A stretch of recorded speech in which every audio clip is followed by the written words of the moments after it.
very warm because of the warmth from all of you.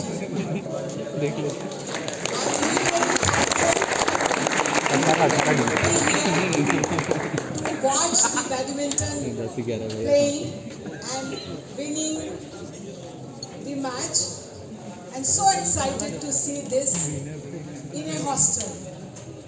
I must tell you, I joined this university in 1976 as a MSc student in Department of Botany.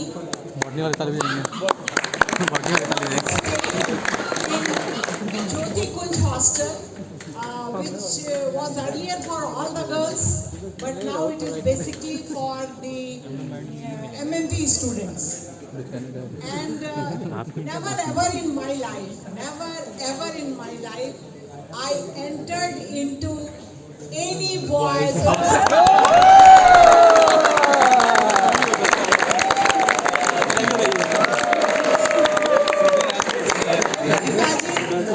How excited I was since I got this invitation from R.K. Singh to come over here, and really I'm thrilled to meet all of you over here and really enjoying the moment. There are so many. I was warden also for 7 years for girls hostel, but then probably this kind of things were not organized or nobody invited me to come to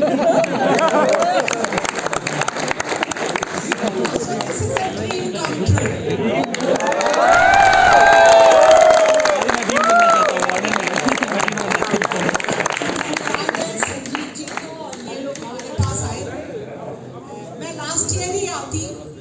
जब director साहब यहाँ आए थे, लेकिन उस दिन मुझे यहाँ से कहीं जाना पड़ा, तो मैं नहीं आ पाई थी। तो मुझे बहुत अच्छा लग रहा है, बहुत सारे चेहरे पहचाने दिख रहे हैं, और ऐसा नहीं लग रहा है कि मैं हॉस्टल में आई हूँ, ऐसा लग रहा है कि ये कोई फैकल्टी का ही कोई क्लास रूम है।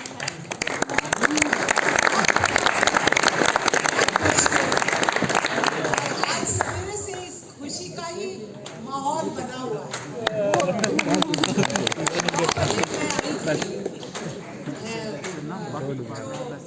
NLT है, वहाँ आई थी जहाँ पर कि NSS के प्रोग्राम का इनॉग्रेशन हुआ, जिसमें हमारे BSc के हर ईयर के स्टूडेंट्स थे, और हम एक 7 दिन का NSS कैंप शुरू कर रहे थे। तो सोचिए मेरी शुरुआत उन्हीं बच्चों से हुई, और आज मेरे दिन का एंड वर्किंग डे का दिन आप बच्चों से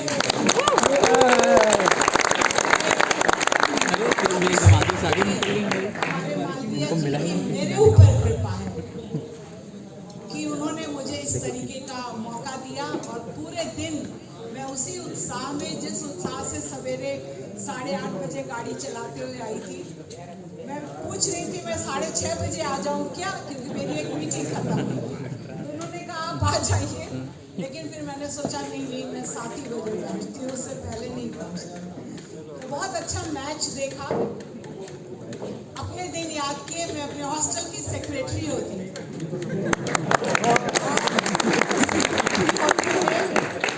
अपने वाइस चांसलर को अपने हॉस्टल डे पे बुलाया था।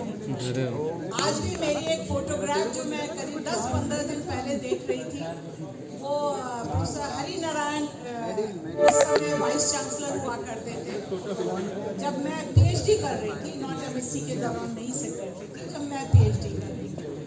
तो मैंने वो फोटो देखी, और आज मैं यहाँ बैठ के उसको याद कर रही थी, जब यहाँ से अनाउंसमेंट हो रहा था और सारी चीज़ें हो रही थी, कि कितना मन में उत्साह होता है। बहुत सारी प्रॉब्लम्स होती हैं, ये होता है वो होता है, पर उस दिन उस उत्साह में, उस खुशी में कुछ भी कहीं नहीं होता। और ये जो भी हॉस्टल डे या जो आप ये स्पोर्ट्स करते हैं, उन सब का सबसे बड़ा मकसद ये होता है कि आप एक दूसरे से इंटरेक्ट करते हैं। अभी हो रहा था मैथमेटिक्स बकअप, और शायद मैथमेटिक्स की टीम ने आज विन किया है, उन्हें बहुत बहुत बधाई।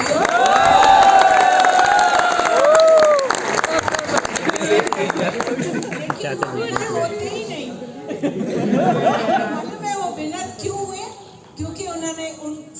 किसी ने फाइट दी, तो इक्वली वो लोग इम्पोर्टेंट होते हैं जो फाइट देते हैं।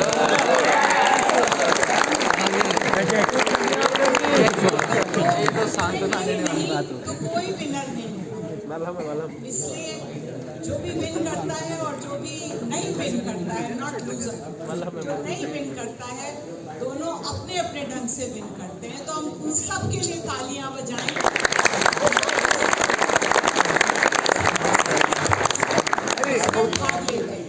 मुझे मालूम है, क्योंकि मैं खुद PhD गाइड हूँ, स्टूडेंट्स पर कितना प्रेशर होता है। उस प्रेशर के बावजूद आप आकर के 5th को रजिस्टर कराते हैं और फिर आप यहाँ पर डिफरेंट गेम्स में आपने पार्टिसिपेट किया और उसके बाद आप वो मोमेंट आपको जो है ना, इतनी सारी ऑक्सीजन से भर देते हैं कि वो ऑक्सीजन आपके ब्रेन को रिचार्ज कर देती है। वो रिचार्ज ऑक्सीजन से नहीं करती है, वो रिचार्ज पॉजिटिव वाइब्स से।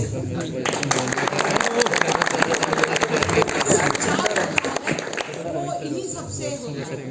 इसलिए जो भी स्टूडेंट्स अपने हॉस्टल की लाइफ में बहुत एक्टिव रहते हैं और इस तरह की कोई भी गेम खेलते हैं जो उनके मन का होता है, साथ एक्सरसाइज करते हैं, साथ सोशलाइज करते हैं फॉर सम टाइम, उनको कभी भी मेंटली डिप्रेशन नहीं होता है। उनके दोस्त होते हैं, उनके पास ऐसे लोग होते हैं जिनसे वो बातें कर सकते हैं, अपनी बातें बता सकते हैं।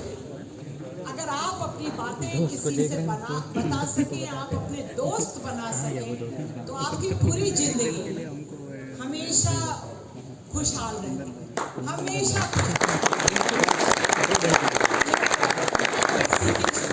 तो आज की तरह 80 और 82 स्टूडेंट नहीं होते। मेरे क्लास में 26 स्टूडेंट थे, जिनमें से यूपी से सिर्फ 4 स्टूडेंट्स थे, ऑलमोस्ट 15-16 साउथ इंडिया से थे, बंगाल, उड़ीसा और बहुत जगहों से स्टूडेंट थे। फिर जब फर्स्ट ईयर का रिजल्ट निकला तो पता चला कि सिर्फ 4 लोगों को छोड़ करके कोई भी फर्स्ट क्लास नहीं, और उसमें से ऑलमोस्ट आधे लोग जिनके करियर में हाई स्कूल, इंटरमीडिएट और BSc फर्स्ट क्लास था, उन्होंने छोड़ दिया। तो हम बच गए 17 और फिर हम 17 की जिंदगी चली और उन 17 में सिर्फ 2 लड़कियां थी। आज तो बॉटनी में लड़कियां ज्यादा हैं, 3 गर्ल्स हैं। तो मेरे पास आती है कि डीन मैडम आप फीमेल हैं, आप क्यों नहीं सोचती हैं कि हमें हॉस्टल मिलना चाहिए? लड़कों को तो 80% हॉस्टल मिल जाता है और लड़कियों को 30-40% हॉस्टल मिलता है। तो बात उनकी जायज़ है, लेकिन अब नहीं है हॉस्टल तो चाहे फीमेल हो चाहे मेल हो, ये सब लोग देना चाहेंगे। सब बच्चियों की सुरक्षा के बारे में सोचते हैं, नहीं दे पाते। तो हम सिर्फ 2 लड़कियां थे, बाकी हमारे सारे जो हमारे क्लासमेट्स थे वो सब लड़के थे। और वो सारे लोग को ये पता था उन्हें PhD नहीं मिलने वाली है, क्योंकि उस समय आरे लोग भी काउंट होते थे उन 8 लोगों में, प्रोफेसर्स के साथ या रीडर्स में 6 लोगों। इतना मुश्किल होता था PhD में इनरोलमेंट करना। मैं जिसका हाईएस्ट मार्क था क्लास में, उससे भी फर्स्ट पास होने के बाद PhD में इनरोलमेंट नहीं मिला।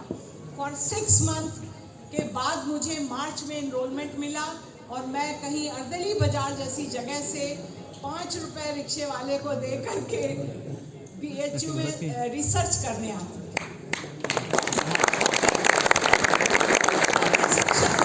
एक दिन डिसाइड किया कि मैं रिसर्च यहाँ नहीं करूँगी। मैंने अपना सारा डिसीजन ले लिया और सोचा कि आज मैं जाती हूँ हॉस्टल में, कुछ सामान किसी लड़की के पास है, लेके आज लौट जाऊँगी। पता चला किसी ने मुझे बताया कि एक लेटर तुम्हारे नाम का रजिस्ट्री रखा है। जब उस रजिस्ट्री देखा तो मुझे CSIR की फेलोशिप मिल जाती।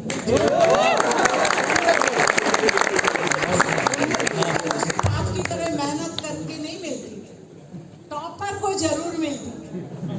तो इंस्पायर की तरह उस समय CSIR फेलोशिप देती थी। तो जब मुझे फेलोशिप मिल गई, जबकि मुझे फेलोशिप मिलती थी नेशनल फेलोशिप, वो कम थी CSIR की। अब भी तो बताऊं तो आप लोग हंसेंगे, वो 400 रुपये होती। CSIR की जो JRF थी वो 400 रुपये होती। और फिर हमारी अब एक लगा कि अब तो मुझे 3 साल 4 साल के लिए मिल गया, तो मैंने सोचा कि अब तो रिसर्च किया जा सकता है। और इस तरीके से रिसर्च की जर्नी शुरू हुई। बहुत अप्स एंड डाउन हुए, कई बार सोचा कि रिसर्च छोड़ दें, अभी ये नहीं हो रहा है। ऐसा टॉपिक हमारे गाइड ने दिया था, हमारे में भी दे दिया मैम। हम सब लोग ऐसे बैठ जाते हैं, जिसमें UV लैंप लगाना था, एयर पास होनी थी और वो ब्रेक होकर के ओजोन बनाती। मैंने सोचा, मैं जिसके पास भी जाती थी UV लैंप भी खरीद लिया था, वो बनता नहीं था, मैं इंजीनियर नहीं थी। मुझे लगा फिर छोड़ दूं। मार्च में फिर से छोड़ना शुरू किया कि नहीं अब मैं छोड़ दूं। लेकिन बच्चों, आपको एक बात बताऊं जिसे जान के आपको आश्चर्य होगा कि वो टॉपिक जो मेरे गाइड ने 1978 में दिया था, ट्रोपोस्फेरिक ओजोन का प्लांट्स पर इफेक्ट, आज तक वो रेलिवेंट है। Can you imagine?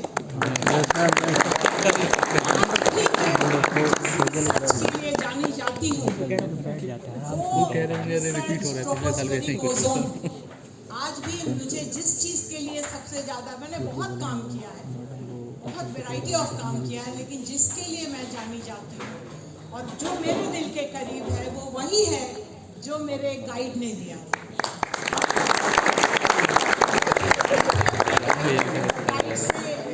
डर के मारे या रिस्पेक्ट के मारे, जो भी कहिए, वही सब करती थी जो आप सब अपने दिमाग में सोचते हैं। सबके जीवन में भी वो दिन आया, लेकिन आज जो मेरा दिन है, जिस जगह में आप लोगों के सामने खड़ी हूँ, मैं अपने उस गाइड को बहुत ही शत नमन करती हूँ। आप सबको आश्चर्य होगा कि मेरे PhD गाइड 96 ईयर्स ओल्ड हैं।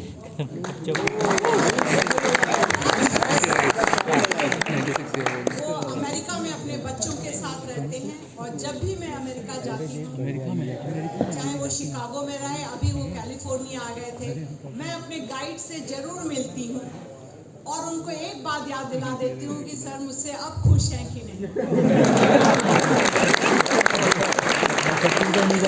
डिस्पाइट मेरी फर्स्ट पोजीशन, उन्होंने मुझे लेने से मना कर दिया था।